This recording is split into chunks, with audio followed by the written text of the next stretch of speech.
रेवासा धाम अपने आप में एक गौरवान्वित करने वाला धाम है। बात करते हैं आज आपके साथ में एक ऐसे धाम के विषय में, एक ऐसे स्थान के विषय में जहाँ के विषय में आप जानेंगे, पहचानेंगे और जब आपको वहाँ की सनातन संस्कृति के गौरवान्वित करते हुए विषय जब आपको जानने को मिलेंगे तो आपको भी गर्व होगा अपनी सनातन संस्कृति के ऊपर।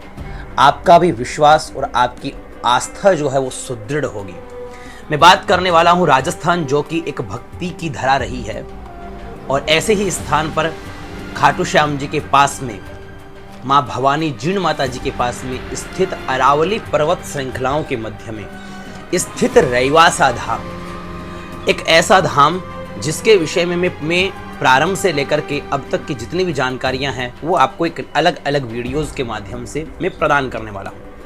विशेष जानकारी जो है मैं आपको बता देना चाहता हूं कि रेवासा धाम अपने आप में एक गौरवान्वित करने वाला धाम है। रेवासा धाम की जो वास्तविकता रही है, जो प्राचीनता रही है, जो धार्मिकता रही है, वो अत्यंत ही अविश्वसनीय है।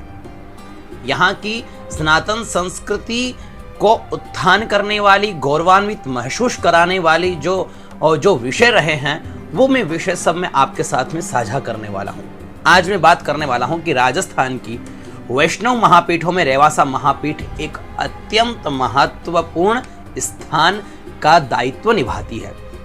देश के इस भूभाग में वैष्णव धर्म के प्रति जनास्था को सुदृढ़ करने में इस महापीठ का एक महत्वपूर्ण योगदान है और इसके जयपुर, खंडेला एवं सीकर के राजघरानों के गुरु शिष्य के संबंध भी यहाँ रहे हैं। कालांतर में इस महापीठ के तपहपूत धार्मिक प्रचारकों ने वैष्णव धर्म का डिंडिम घोष इस देश के कोने कोने में जाकर के किया है। रामानंदीय श्री संप्रदाय को केंद्र स्थान पहले अयोध्यापुरी था। वर्तमान में रेवासा धाम है, इससे पहले श्री रामानंदीय श्री संप्रदाय का केंद्र स्थान पहले अयोध्यापुरी था। मुगलों की हिंदू धर्म द्वेषी नीति के कारण आराधक लोगों ने अपने देव विग्रहों को सुरक्षित स्थान में ले जाने के लिए राजस्थान का चुनाव किया। उसी समय में बात करते हैं श्री कृष्णदास जी पयोहारी जी, जो रामानंदाचार्य जी के पौत्र शिष्य हैं और वे विक्रम की 16वीं शताब्दी में घूमते हुए आमेर के निकटवर्ती गालवाश्रम में वहां पहुंचते हैं। जयपुर राजघराने पर उस समय नाथपंथी साधुओं का जमावड़ा था और लेकिन इन्होंने अपनी सिद्धि के कारण वहां पर अपना प्रभाव दिखाया और अपना प्रभाव दिखा करके वहां पर इन्होंने अपनी प्रभुत्व को वहां पर स्थापित किया। उन्हीं के प्रभाव के कारण जयपुर का राजघराना श्री रामानंदीय श्री संप्रदाय का परम भक्त हो गया और वहां के और रेवासा धाम के जो संबंध थे वो गुरु और शिष्य के सदा ही रहे। इन्हीं पयोहारी जी के शिष्य श्री किल्हदेव जी ने गालवाश्रम में गुरु गद्दी स्थापित की।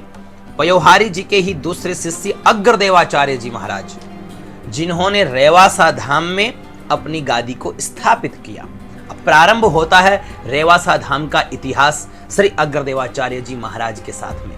तो अगले एपिसोड में हम बात करने वाले हैं कि अग्रदेवाचार्य जी महाराज कौन थे और फिर बात करेंगे ऐसे ही परंपरा के अनुसार कि क्या क्या चमत्कार रहे, क्या क्या भूमिकाएं रहीं, क्या क्या इनके योगदान रहे और क्या वास्तविकता में रेवासा धाम जो है अपने अंदर अनेकों प्रकार के इतिहास छुपाए हुए हैं।